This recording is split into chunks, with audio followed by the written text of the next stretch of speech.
Jack Waverley had never been more worried.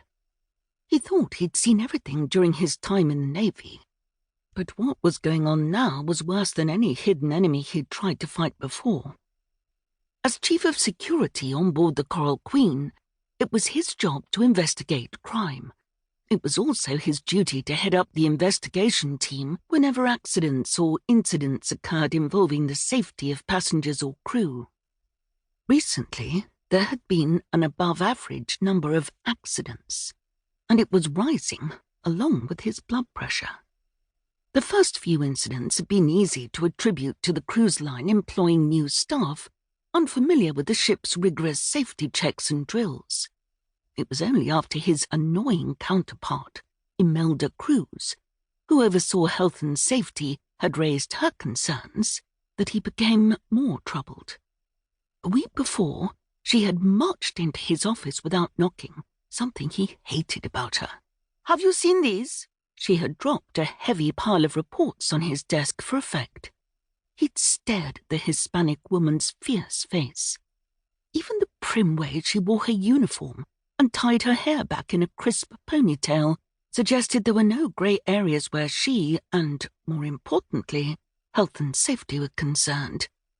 "Yes, something has to be done about this ship's shoddy policies. I can't manage health and safety without the full cooperation of every department." Interrupting people was another of her irritating habits.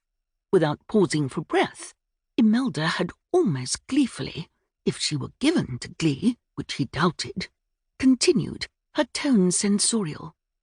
"I would have thought as Chief of Security you might have noticed the unusual nature of some of these so-called accidents.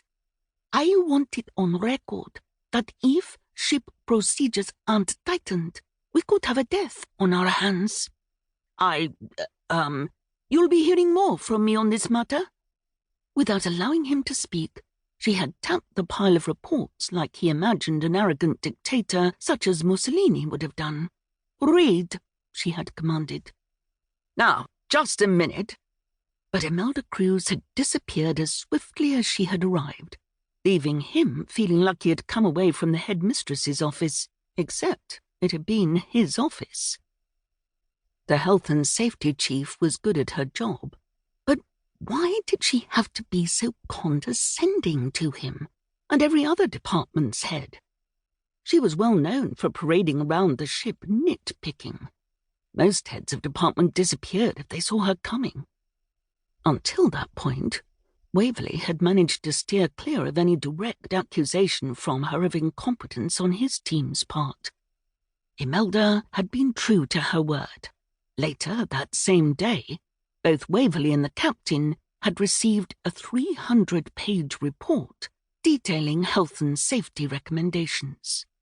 Now, Imelda had ammunition to back up her accusation that maybe they, or more precisely he, was missing things. Even worse was the implication his department had not been investigating thoroughly enough. After Imelda had delivered her report and the details of all incidents she felt needed further examination, he was duty-bound to conduct a more rigorous investigation.